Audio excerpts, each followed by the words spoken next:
Well, hello, sir. How are you doing this morning? I'm very, very good. I'm happy to sit down and talk to you.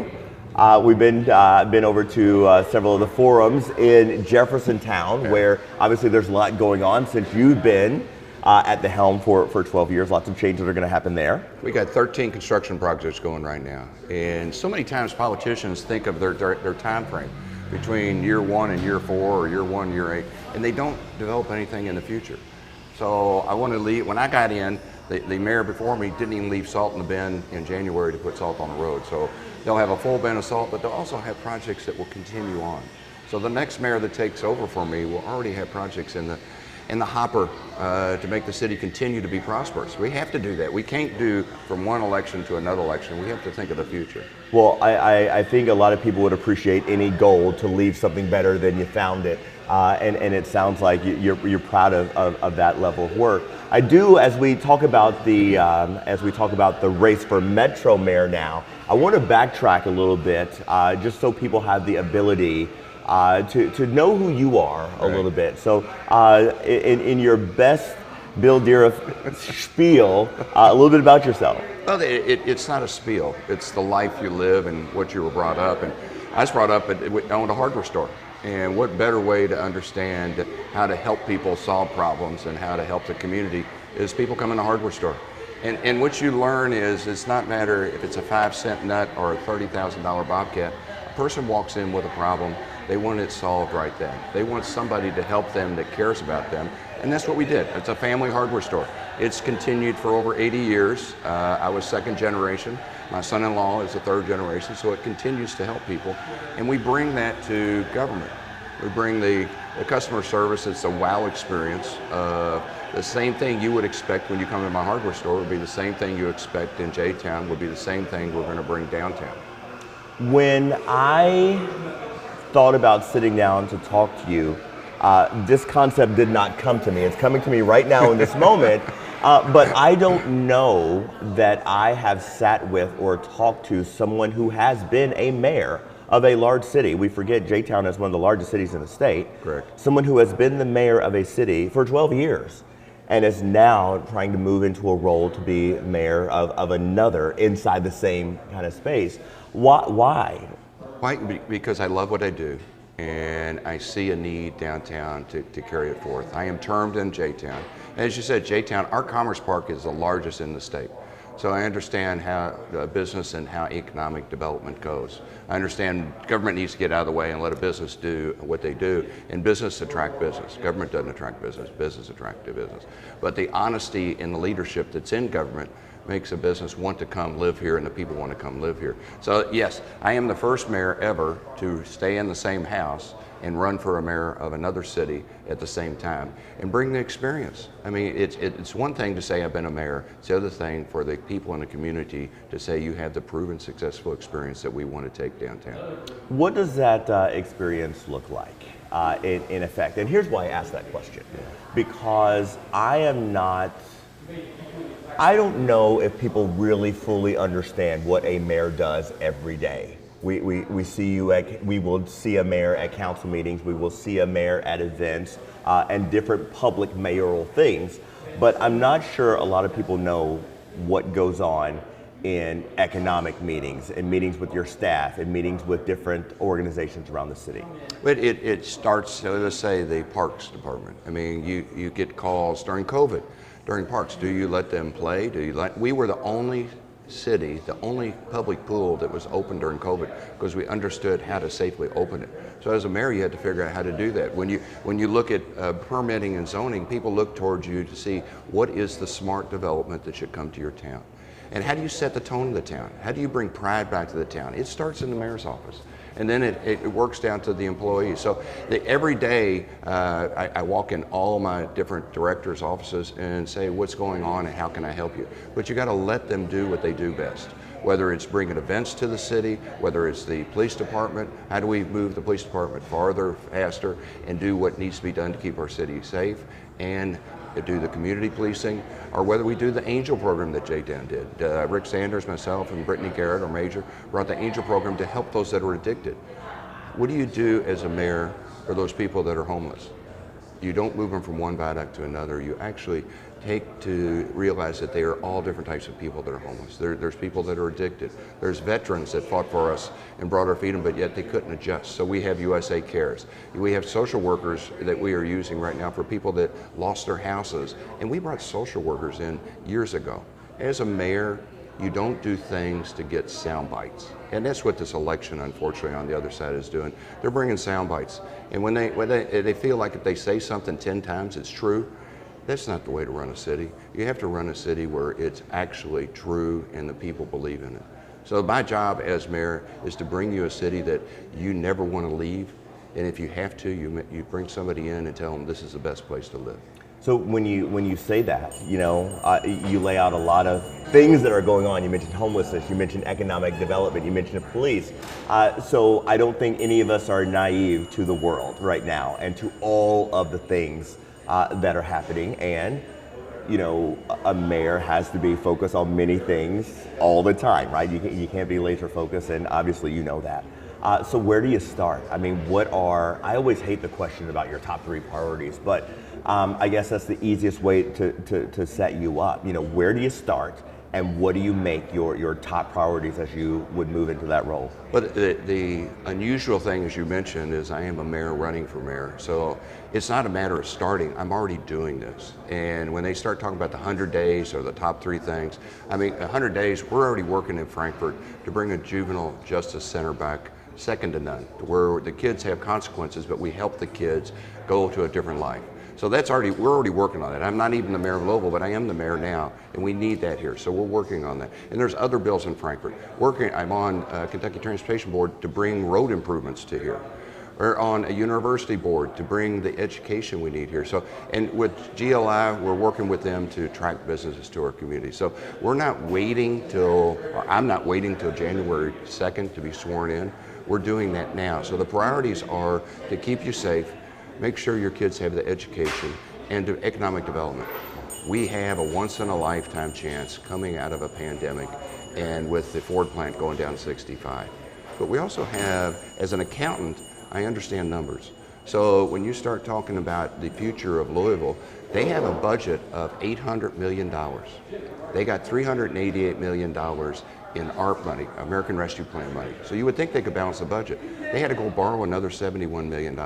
You're going to need an accountant down there to realize how to spend the money properly so that it gets spent to where you get the service you want and everybody in the whole community gets the service you want. Then the third thing is what we're going to have to do as mayor is we've merged this government. We had merger 21 years ago, right? We merged police, we merged public works, we merged parks, but we've never united the people. We are so divided, whether it's Republican or Democrat, East End, West End, inside the Waterston, outside the Waterston. We have to have a mayor that can unify this whole community to move it forward, because we're not in competition with each other. We're in competition with the rest of the world. So we need to sit down and treat everybody like their family and move forward.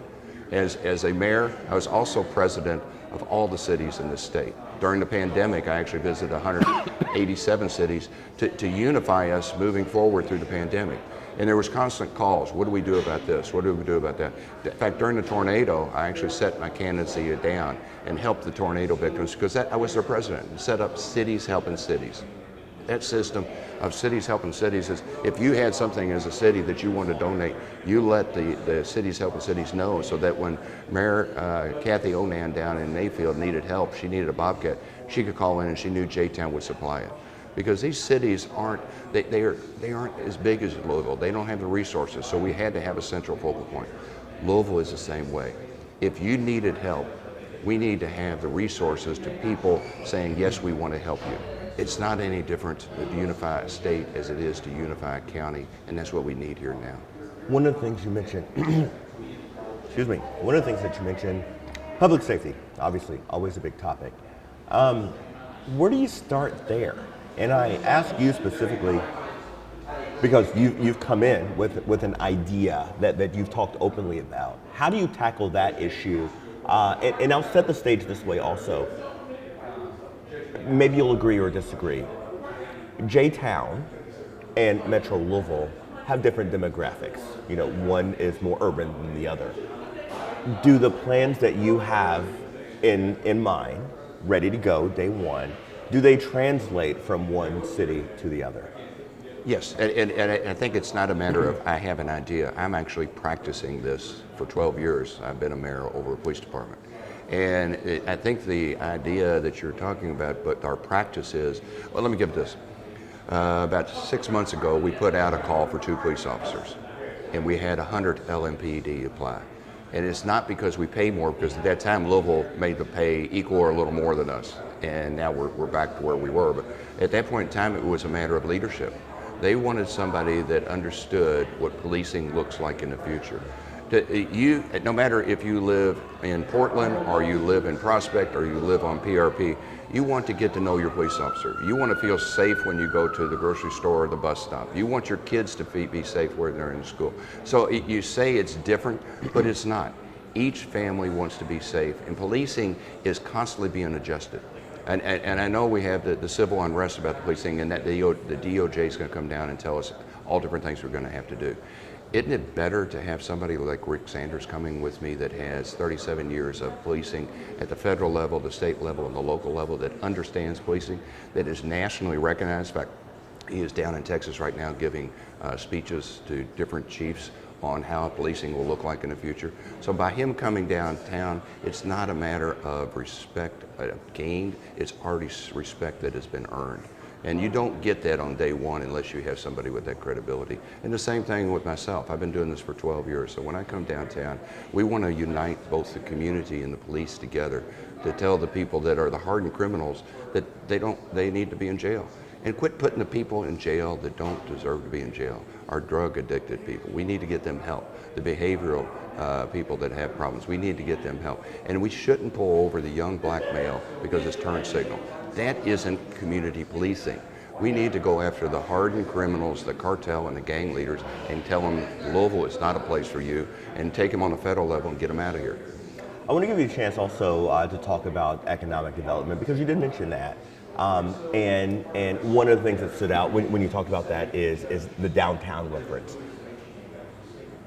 What does economic development look like to you as a whole? Because obviously downtown is something that's focused on when we talk about economic development, but obviously the city is not just downtown. So what does that look like for you? So downtown, the one thing is we are not just downtown, we are all. So you don't just look downtown, you look at the whole community, but you do economic development in the West End, the Dixie Highway area, and downtown, and you combine it with letting business attract to business. The one thing that Mayor Fisher unfortunately did wrong is he's trying to use government to attract business.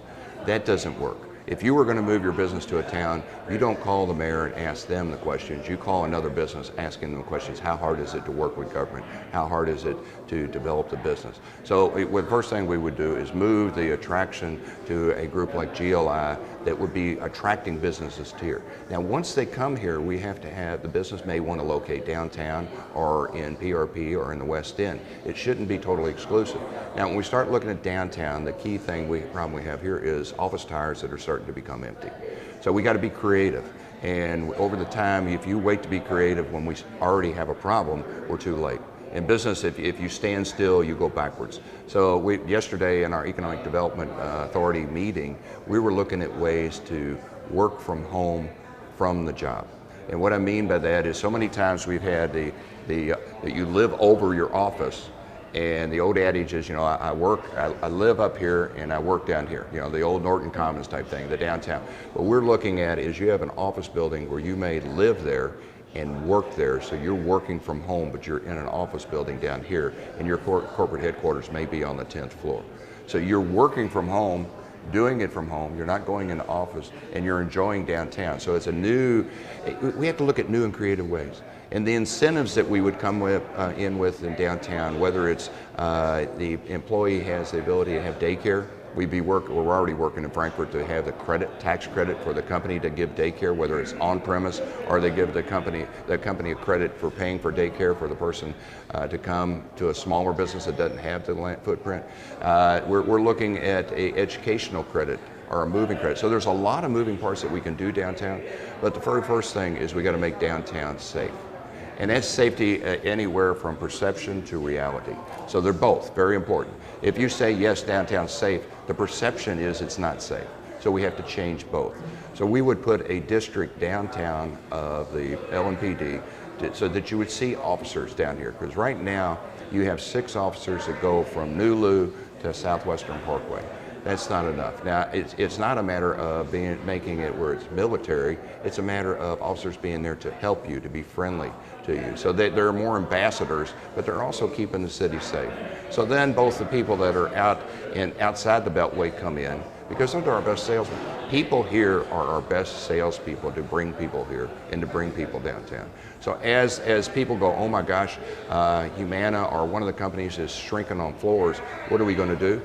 We've already done this. During the pandemic, 6 months into the pandemic, what we did is a digital connection to the larger cities, because people were in these high-rise towers, right? And they couldn't leave. They realized they were imprisoned in their apartment. What better place to tell them to do is to come to Louisville. So we did a geofence, bring your job to J-Town. It was different economic development as in the past, because in the past you always attracted the corporate guy, the big guy, the owner, the corporation, and then they would follow with employees. We went after the employees. So in the future, you have to think of economic development totally different than you have now. Now that's downtown, but then we mentioned Ford plant. So even downtown will have the attorneys, accountants, and the suppliers that could be the suppliers for the Ford plant down 65. Those people have a choice of choosing from vendors and suppliers in Louisville, Nashville, and Bowling Green. Bowling Green has already picked up a huge contract that Louisville didn't even talk to. We have to have the ability to take what we have and help the people here, not hinder. So many times, as a small business owner, as the oldest family-owned business in J-Town, we realize that so many times government goes, we want to attract, and they don't realize what they have already. We have a great workforce, we have great companies here, we should help them grow first, and then attract. So it doesn't mean that you think that grass is greener on the other side. It means that you believe in what you have and you can make it grow bigger. So as we look to supply down the 65, we have to have somebody in Louisville that understands economic development. My park right now is 99.4% full. We talk small to large warehouse and office. The office towers are still needing more, but in the park itself, we're 99.1% full. That's full. So we are working continuously because since we're that full, we're sending people downtown Louisville and to other parts of Louisville because we're not in competition. So many times people think that J-Town's in competition with downtown. We're not. Our competition is California, Atlanta, China, so it's the rest of the world. We have to unite forces together to say we want people all parts of this community. I have to say that this is why I love this format so much, and hopefully you do too, because I feel like it honestly gives you a chance to talk through plans and intentions and desires and visions in a way that is digestible, because I'm a journalist, I'm paid to understand these things, but oftentimes we even have to take a step back and make sure that we're ingesting things properly. That was very digestible, and I hope you guys got something out of that. Let's leave people with this. I don't know if it's a vision question, but where do you see, what potential do you see for the city? You talk about the idea of bringing more people together. You talk about the idea or the reality of economic development, but take me there. Take me to that vision that you have for years down the road, what this city could look like or be. So it starts in the mayor's office. They have to be proud of a city, and they have to have the city to where you're proud of it. And that means getting rid of the graffiti, making it safe, helping the homeless get them off the street. But it also, the mayor has to instill the pride in their employees. And we've done that so much in J-Town that our public works guys stripe the grass. And so they are proud of their job, so the community becomes proud of their job. When you look, say, what do you think the vision is, 8 years of serving as mayor? What does success look like? One, I'm doing this because I want my grandkids to stay here. I want them to live here. I want them to grow their family here. I want them to say this is the place we want to live. What does success look like is if at the end of the term, that if somebody asked you where's the best place to live, you tell them Louisville, Kentucky. That means you're proud of Kentucky, you're proud of Louisville, and you want somebody to come here because this is the place you want to live. Right now, unfortunately, our community is looking how do we get out rather than how do we stay. So, and I want to leave this with you too. There's words that we all need to eliminate in our vocabulary in Louisville to make our city proud. One is, I want to be like. Those 5 words are something that we need to eliminate because we so many times say we want to be like somebody else. We want to be like Indianapolis. We want to be like Nashville. We want to be like Cincinnati. It's time we say we become the leaders, not the followers. I interviewed, Denny Crum was in the audience one time, and I asked Denny, I said, Denny, have you ever gone to a national championship game and said, I want to come in second? And he goes, that's the craziest thing I ever heard of. I said, exactly. Why does Louisville do that? Why do they go to Indianapolis and see how Indianapolis is doing and say, we want to be like them, and then we don't do it? So one thing is to not do it, to say we're going to do it. The next thing is not even do it. So we're not in second place, we're in last place. So the success at the end is if you say that we are the leaders, we take what they have and we improve on it and make the others want to follow to be Louisville the place to come. We can be that place. We have a little bit of everything and a lot here to provide for people in the future. This is the city of the future, and we can make that the city of the future that you'll love so much. Well, thanks for having coffee with me. I appreciate it. Thanks Appreciate it, so man. very much. Appreciate it. Thank It's you. been great.